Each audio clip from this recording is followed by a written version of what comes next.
Hello guys, and welcome to another episode of Supercars of Dubai.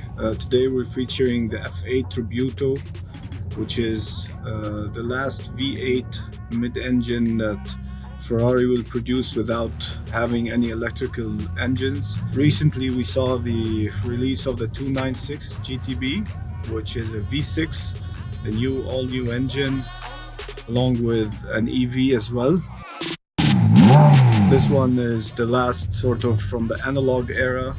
This of course comes after the 488, which was the first turbo engine, after the 458, which was the legendary naturally aspirated V8.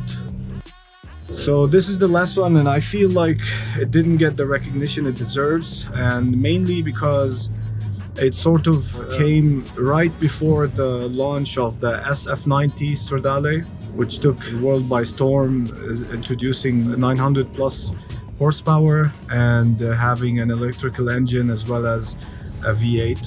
And after that, the 296. So this was sort of, we've seen this recipe before, right? It came after the 48, and frankly, having driven both, I do not really see a lot of difference between both. I mean, sure, this comes after the Pista, and it took a lot of that technology and a lot of that aerodynamics from the Pista, but as a user, as a driver, you don't really see much difference between both.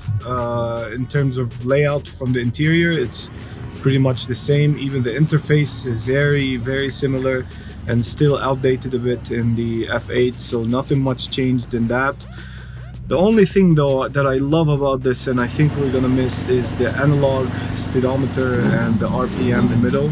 This one, it looks amazing, and in comparison to the one that we saw in the 296 with the new sort of the haptic feedbacks and the sort of everything touch and everything's digital. This one surely looks much better, and this one will be missed.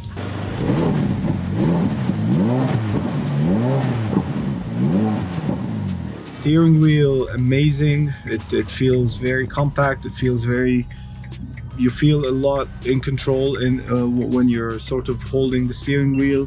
I love the arches as well. The car looks amazing. From the exterior, we'll insert some exterior shots for you, but it looks really good.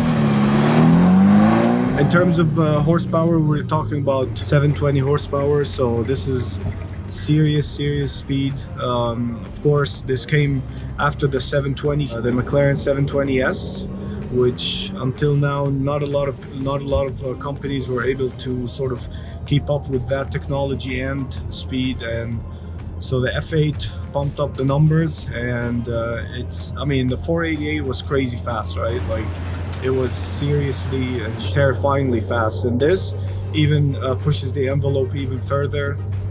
I'm not sure, as a customer, as a regular customer who's driving this on legal roads and on the streets, I'm not sure you can feel the bump in the horsepower and the power, because the 488 was not a slow car by all means. So this is a really nice car, and having driven the STO before, it drives a little bit different, and that's a given, right? I mean, that one is a serious track car. This one is sort of like more, I wouldn't say GT, but it's a very comfortable ride. You could literally drive it every single day if you don't mind racking up the miles. But other than that, it's a really nice car. It's a very comfortable car to drive.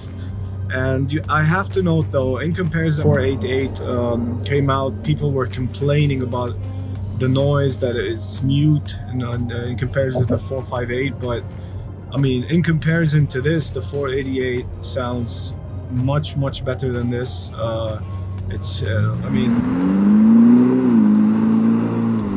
I mean, from inside you can sort of hear it because of the induction noise, but from the outside it really sounds like a vacuum cleaner, and that's a shame. I know it's all about the EU filters that cars now have to abide by and everything, but it is such a shame. This car with this kit and these looks, it could use a little bit of a sound. With that being said, I'm just gonna shut up now and let you enjoy this POV ride, and I'll see you in the next one.